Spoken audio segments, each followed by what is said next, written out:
Hi friends, ఎలా ఉన్నారు అందరూ? ఈ రోజుల్లో చాలామంది పిల్లలు బీట్రూట్ తినడానికి ఇష్టపడడం లేదు. సో మనం ఈరోజు ఆ బీట్రూట్తో హోమ్ మేడ్ జామ్ ప్రిపేర్ చేసుకుంటున్నాం.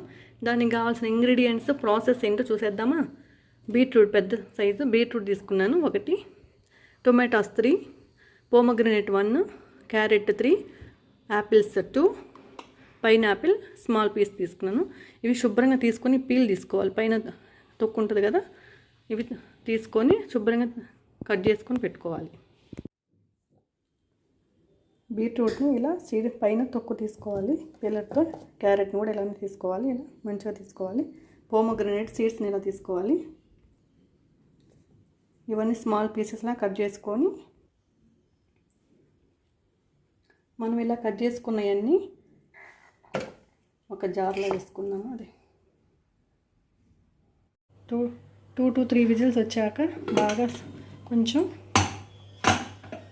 ఆరిపోయాకనే మనం పైన పౌడర్లో మిక్స్ చేసుకోవాలి. దీంట్లో ఉన్న వాటర్ కూడా మొత్తం వేసుకోవాలి, పైన పౌడర్లా చేసుకోవాలి.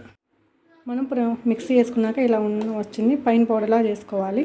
ఇలా పైన పౌడర్లా చేసుకున్నాక తర్వాత కళాయిలు స్టవ్ మీద కళాయి పెట్టుకొని ఆన్ చేసుకొని 3 to 5 మినిట్స్, మినిమం 5 మినిట్స్ లో ఫ్లేమ్లోనే వేయించుకోవాలి.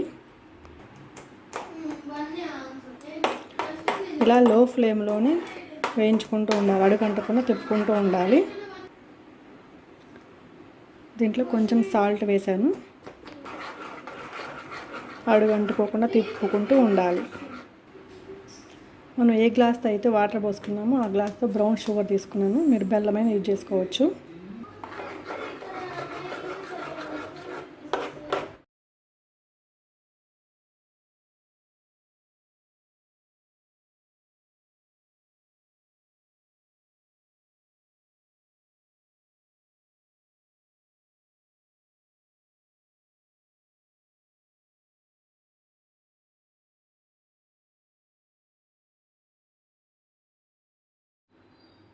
చూసారా ఫ్రెండ్స్, ఫైనల్గా మనం ప్రిపేర్ చేసుకున్న జామ్ ఇలా వచ్చింది.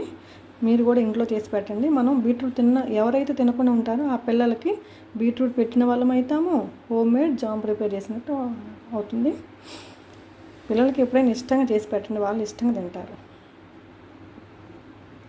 ఇది 1 మంత్ నిల్వ ఉంటుంది. వాటర్ తగలకుండా చూసుకొని 1 మంత్ బాగుంటుంది. Thanks for watching.